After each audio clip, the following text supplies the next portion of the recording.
흥미로운 사실들. 이성적 낙관주의자에서 1. 인간이 번영해온 역사는 당사자 쌍방 모두에게 도움이 되는 제로섬이 아닌 거래를 거듭해서 발견한 것에 기초를 두고 있다. 20세기의 수많은 이념과 주의가 그토록 큰 오류였던 것은 세상을 제로섬으로 보았기 때문이다. 중상주의는 수출은 당신을 부유하게 만들고 수입은 가난하게 만든다고 했다. 마르크스는 자본가들이 부자가 된 것은 노동자들이 가난해졌기 때문이라 했다. 모두 오류로 판명났다. 몽테스키웨는 풍습이 너그러운 곳은 어디나 상업이 있었고 상업이 있는 곳은 어디나 사람들이 너그러웠다 고했다. 다른 경우라면 잘못된 신을 믿는다고.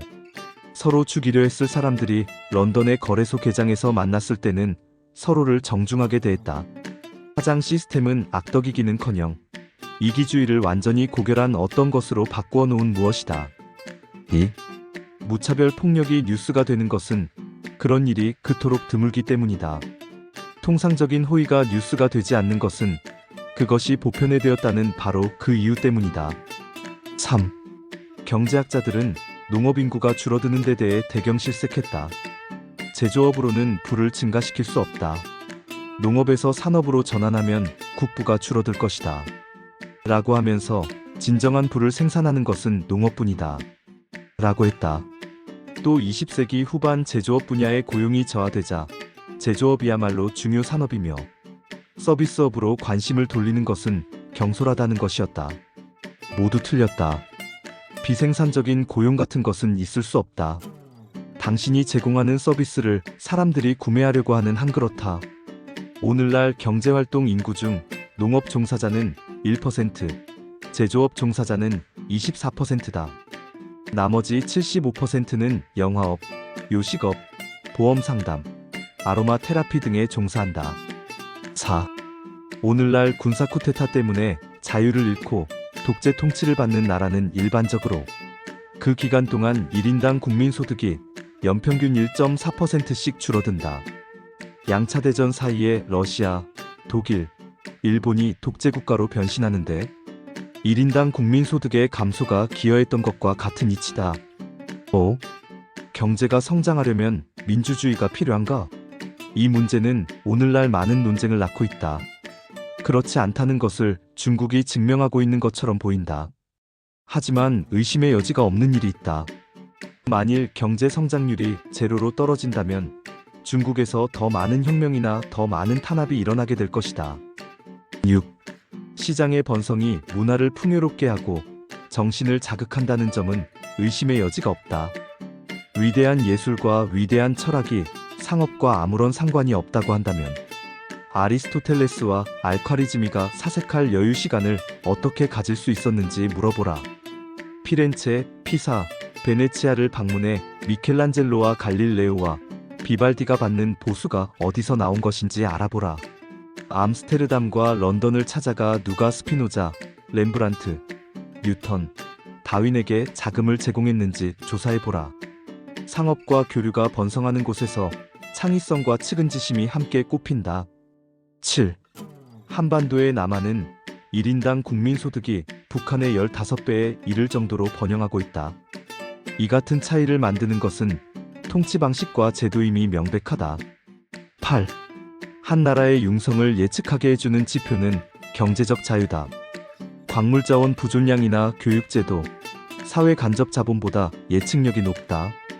세계 127개국을 조사한 결과를 보자 경제적 자유가 더 잘 보장된 63개국은 그렇지 못한 나라들에 비해 1인당 소득이 4배, 성장률이 2배에 달했다.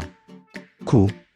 청동기 시대의 제국이 침체했던 이유는 오늘날 국유기업이 침체하는 이유와 많은 부분 동일하다. 독점은 신중함에 보상을 주고 실험을 좌절시킨다. 독점적 생산자들은 점점 더 소비자들의 이익을 많이 희생시키면서 자기들의 입속을 챙긴다. 파라오들이 성취한 혁신의 리스트는 영국 철도청이나 미국 우정성의 그것만큼이나 얇다. 10. 정치적 분열은 경제적 진보의적이 아니라 친구인 경우가 많다. 권력과 권위 양쪽에 제동을 걸기 때문이다. 그리스는 기원전 338년 마케도니아의 필립이라는 악당에 의해 제국으로 통일되자마자 경쟁력을 잃어버렸다.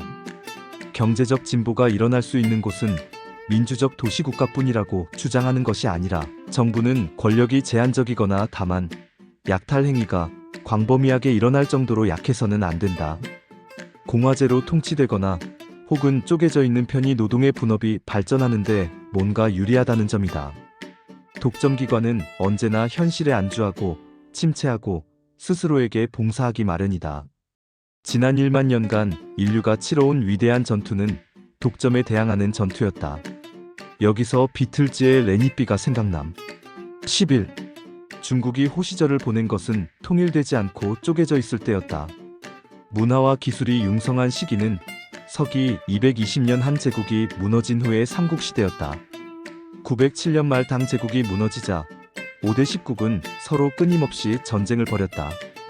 이때 중국은 폭발적으로 장대한 발전을 이룩했다. 그 전에 어느 시대보다 창의적 발명이 늘고 경제적으로 큰 번영을 누렸다. 그 다음에 송왕조가 이를 이어받았다. 12.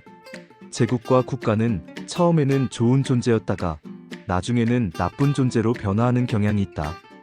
이들은 점점 더 많은 규칙을 만들고 부과함으로써 사람들의 삶에 점점 더 많이 개입한다. 이를 통해 그 사회의 수입 중 점점 더 많은 몫을 자기 것으로 차지한다. 이 과정은 결국 황금알을 낳는 거위를 죽일 때까지 계속된다. 13. 규제만능주의 국가의 팔관료주의의 전능성은 이보다 더 멀리까지 뻗친다. 복식에 관한 규정들이 있고 주택의 민간 건설과 공공건설에 대한 규정들이 있다. 입는 옷의 색깔, 개인이 듣는 음악, 축제, 모든 것이 규제의 대상이다. 출신과 죽음에 대한 규정들도 있다. 지방정부는 백성들의 모든 행동을 요람에서 무덤까지 세세하게 감시한다. 여기서 조선시대와 북한이 생각남. 반면 1846년부터 1860년에 영국은 역사상 유례없는 수준으로 자국시장을 자유무역에 개방하는 일련의 조치를 일방적으로 취했다. 곡물 수입에 중과세하는 곡물조령을 폐지하고 항해조례를 없앴으며 모든 관세를 철폐했다.